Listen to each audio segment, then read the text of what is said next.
Oh, hello everyone, it's Susie here, Crypto Granny. I hope you're all well. I hope you're treating your animals very well indeed.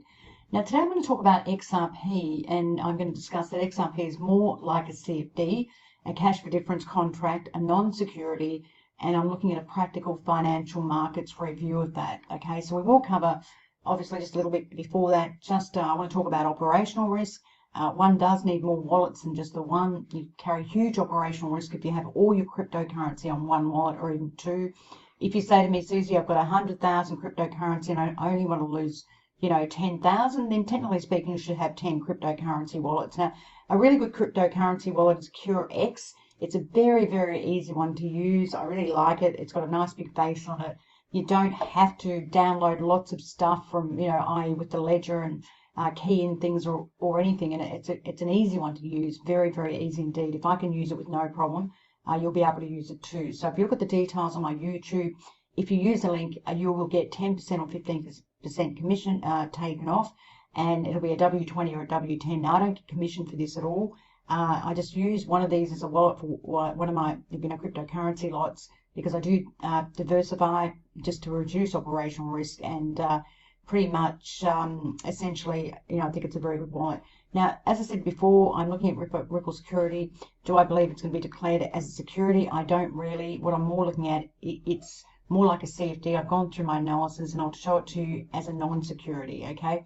So as I said about operational risk, don't have all your eggs in one basket. Don't have all your crypto on one exchange or wallet. We know about people that have lost their wallet numbers and all sorts of things. You don't want to lose your private words, which lead to a loss of your private keys. So have a look at that SecuX wallet. It's a pretty good one. There it is, and it'll be on my details to the just below the YouTube. Okay. So look, what I'm looking at is just the SEC, the background. We know that this fellow Gary Gensler is expected to come to the SEC under Joe Biden. Apparently, he was a part of the Obama administration, and apparently this fellow here, Allard Roisman. Okay. So essentially, I was very interested in looking at this Gary Gensler fellow. Apparently, there's YouTube on him in 2018 that he was very pro, obviously cryptocurrency and the like as a non-security. He's got a very big reputation from MIT Sloan School. He worked for the Commodity Futures Trading Commission. He seems to be very much an academic and a politician by the sounds of it. Essentially, it looks like he will come into being, according to this article here from the New York Times. And he'll start probably in February. Okay. Now, Gary Gensler, as you know, is an academic, even though he's got great experience in, obviously financial markets, regulatory environment, and that sort of thing. But I was looking at one of his papers that he was talking about deep learning and artificial intelligence. He wrote this paper down here with Nellie Bailey, November the 1st, 2020. And he basically concluded that, looking at artificial intelligence and looking at the change in technology, that the regulatory regime would find it very difficult to cope with this new regulatory technology, and the regulatory environment wouldn't be able to handle the risks of these regulatory environments, and that we needed more discussion and research, which I think is the last thing we need. I hope this guy can make a decision one way or the other. Essentially. So what he basically said is new technologies with financial stability will affect these will obviously affect financial stability given these new technologies. He said there will be gaps between regulatory gaps. Clearly, the financial system could be more fragile. He said the existing financial sector regulatory regimes built in older technologies environments are likely to fall short of the risks of new technologies. And he did say adequately mitigating risk would require more research and discussion. And in my mind, that's typical of an academic, seriously. They always sit on the fence and they never come up with anything really, and they write heaps of these papers. I'm sorry, but I'm a financial markets market practitioner, a financial markets investor, plus a trader. And for 40 years, I've seen this sort of stuff come out of academic papers. And I just think sometimes, it's just a waste of, what they write on these papers, essentially. He reviewed all sorts of characteristics and everything else, and essentially came up with the same thing. We need more discussion, more research, and, the worry is that, no definitive decision will be made, really, XRP in a timely manner, and that's the problem with these academics, seriously. When we talk about non-security, though, what are we talking about? Generally, we're talking about non-securities that don't trade on public exchanges like stocks and bonds, okay? There could be rare gold, there could be rare coins, this sort of thing, life insurance gold. They're non-securities, they're not tradable, they're not transferable, they're not on a public exchange. Now, public exchange tends to indicate the whole public gets access to that exchange. With cryptocurrency exchanges, you know, less than 1% of people are active on the exchange. So I would beg to disagree that it's not a public exchange. That's number one. It's not a public exchange. Not everyone has access to it. It's very difficult to get access to, and less than 1% of the world are actually on the cryptocurrency exchange. So in my mind, that would also qualify for a non-security. Okay. Also, I'd argue that it's not a public exchange, with the primary exchanges like the NASDAQ or whatever it might be, or the CME, the Chicago Mercantile Exchange. These are shadow exchanges which don't make up the public exchanges. Okay. And also the valuation process for non-securities within the cryptocurrency exchanges, which are shadow exchanges, and there's many of them, there are many arbitrage opportunities. Often in public exchanges, there are no arbitrage opportunities. So it's completely transparent in public exchanges, where in cryptocurrency exchanges, you do see arbitrage between the different exchanges because it is not one public exchange, okay? There's about 7,000 to 9,000 cryptocurrency exchanges, and they're all like small, you know, non-public exchanges, right? You know, and I'd argue, you know, some of the exchanges only have 2 million clients or 1 million clients. That's not a public exchange.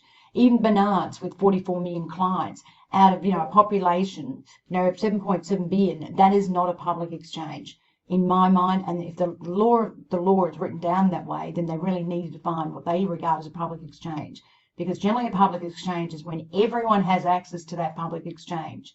And if you look at the average person outside that doesn't invest in crypto or trade in crypto, they have no idea how to get on and trade or invest in crypto, right? If they did, they'd go to a public exchange where you can buy equities and that sort of thing, and it's very, very easy for them. But in terms of non-public exchanges like the crypto exchanges, it's not easy, and I would argue it's a non-security simply because it's not on public exchanges, right? Absolutely, right? So, you know, if you look at a definition of non-security, you know, that they could be real assets, but they're not on public exchanges. They may be a component of an ETF, an exchange traded fund, but they are they're non-securities, okay? Now, also a non-security can be a savings scheme, a savings certificate, provident funds, corporate fixed deposits, life insurance deposits, right? They can't be purchased on a public exchange, almost like over the counter, like at New York Stock Exchange or the NASDAQ, right? If you look at a security under the US law, obviously, clearly it's equities, which are stocks, debt securities, and derivatives, options and futures, right? But the thing is, they're publicly traded on a public exchange where everyone has access to them. And that's why they're called securities, right? And they're transferable, and you get also a common interest in the corporation that transfer them. Plus, you have equity voting rights, and you get dividends or you get coupons, right? Now, in terms of crypto, particularly when we talk about XRP, that is not the case. So there's another mark why it wouldn't be a security, okay? If we go to contract for differences, and this is interesting because I think XRP is more like a contract for difference, it's basically a contract, okay? It's not a financial security at all. It's a contract between two different people that buy or sell that XRP, okay? So essentially it's a contract which a CFD is not known as a security, okay? It's a contract of difference, an arrangement made where someone buys, someone sells, they can short the market or whatever they like, and the difference, you know, if you sell, the market goes down, you make money. If you sell and the market goes up, you actually lose money. Now, CFDs are allowed in Australia and the United Kingdom. They are not seen as securities, okay? They are not seen as contracts, but they're not even seen as futures contracts, right? So pretty much, and there's no underlying ownership of the asset. So I can trade a CFD on, say, Apple, but I don't own Apple and I don't get the dividend from Apple, right? And that's simply it. And it's non-security. And I would argue that XRP is a non-security and it's a utility coin. Okay, they have their own technology. That's why it's a coin and not a token, but it's a utility coin. And that's why CFDs trade on shadow markets, okay? They don't trade on the main exchanges like the ASX in Australia, the Australian Stock Exchange, or, you know, the UK Stock Exchange. They trade on shadow markets or shadow exchanges that all the public doesn't necessarily get access to, right? They're not as regulated strictly, and you can short you can short an underlying asset, but they don't actually own the asset, right? Whereas in the equity market, you're not allowed to short the asset, right? There's heavy rules under the US where you cannot naked short anything since 2007, 2008. Now in the crypto market, you can naked short, okay?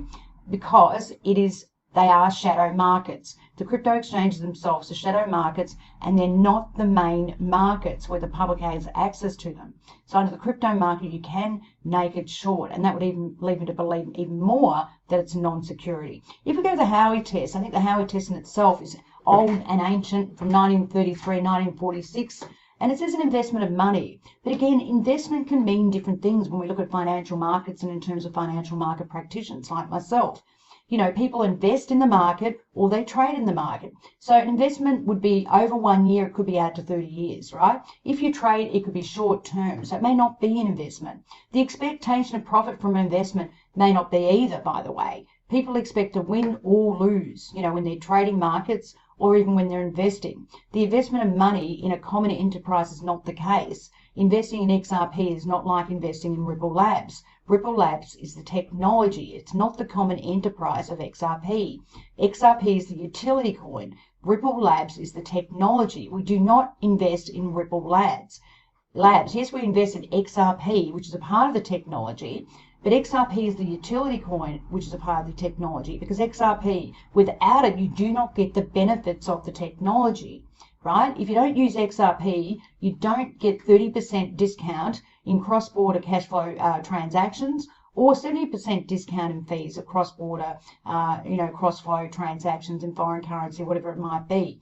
And even profits that come from the efforts of a promoter of a third party. Again, what does that mean? Profits can mean many, many different things to many people. And what do they mean by a promoter or a third party? Are they talking about the exchanges themselves for crypto, which are shadow exchanges? So as you know, there's a big difference between investing and trading, and the Howey test doesn't even acknowledge that. Investment of money, you could trade money in the crypto market, but it's not an investment. Financial market practitioners know that trading and investment is completely different. And what would the common person think about that? There are different laws. There's statutory law, legal law, and there's also common law, okay? The average common person that's within the crypto markets with the shadow exchange knows that they can either win or lose. There is not an expectation of profit generally. They know they take on a lot of risk and they can win or lose, okay? And that's pretty much the story, right? When you look at the difference between trading and investment, it refers to, very short term, whereas investments can be for a longer period of time. As I said, any profits that come under the promotion of third party or a promoter, one could argue under common law, which is not written law based on legal precedents. And common law was established way back in 1066 under the Norman after the Norman Conquest, right? It's even older than US government type law and SEC law, right? And it basically looks at what would the average common person believe in a rational state, say the fourth prong of the Howey test. Do we believe, we're going to make money, or do we believe we're going to lose money? The average common person would believe there's a risk of losing money as well as a risk of making money. Also, as I said, profits can mean many different things to many different people. Is it commission? How is profit, calculated?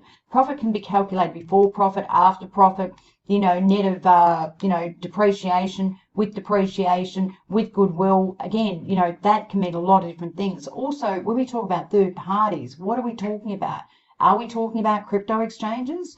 I mean, crypto exchanges don't necessarily promote or, well, they certainly didn't promote XRP. I mean, that's what we talk about. So, right, overall, my opinion about this is XRP is not a security. It's a utility coin. Without it, you don't save the 30 or 70% of the original cost for cross-border payments, right? Sorry, that's spelt wrong. Ripple Labs made the technology. That's it. XRP trades on a shadow exchange or shadow exchanges and not the main regulatory exchanges, which are open to the public. Okay, cryptocurrency exchanges, less than 1% of the world population trades them, and they're not open to the general public. They are, but most people don't understand how to use them. So one would argue they're not public exchanges, like the equity exchanges are, right? Also, XRP can be sold short, or there can be naked shorts, and they're not allowed under the securities code for securities. I would argue that XRP is like a CFD, a cash for difference contract. where there's no underlying of owning of a corporation or a business, right? Investments and trading are very different. Most people have a shorter term time frame. The Howey tests talk about investments and not trading. Again, trading and investments are very different. Securities are very, very liquid, and normally there is complete transparency and no arbitrage. It's very difficult in the professional markets to arbitrage, right? Because arbitrage doesn't stay for very long. But when we talk about the crypto markets and the exchanges, right, 7,000 to 9,000 exchanges, often they can show very different prices, and maybe it's more difficult to get price discovery and transparency. Thus, within the retail crypto markets, there's a way to arbitrage, right, where they can have different prices, and I've seen this in the crypto market time and time again. And that would also argue that they're not securities because they are less liquid than the public exchanges, and that's a fact. We look at the crypto market having a market valuation of just over 1 trillion. We look at the equity market alone, and it has a market valuation of 68 trillion. You see what I'm saying? You can buy XRP just like a CFD, but you don't actually own anything of a company or anything else. You don't get dividends. You're not allowed to vote on company affairs. You don't get coupons or anything. Ripple Labs is a technology hub for XRP, the utility coin, but not the enterprise or the common enterprise for XRP. As I said, XRP you can short naked, right? You can short it, whereas in any other securities market, you're not allowed to do that. Okay, the crypto exchanges are shadow exchanges. The expectation of profit is equal as the expectation of loss. Under common law, what do people expect? The normal average person under common law would expect a win or a loss. Profits can mean different things to different people. If you take a XRP away from the technology, there's not much of a competitive advantage. Thus, it proves that it is a utility coin and a non-security. The value of XRP goes up due to utility, not because the enterprise is doing well. It's about how many people use it and what businesses use XRP, the utility coin. Anyway, guys and girls, that's all I want to say. I hope you get something out of this, and I'll talk to you very soon. Thank you.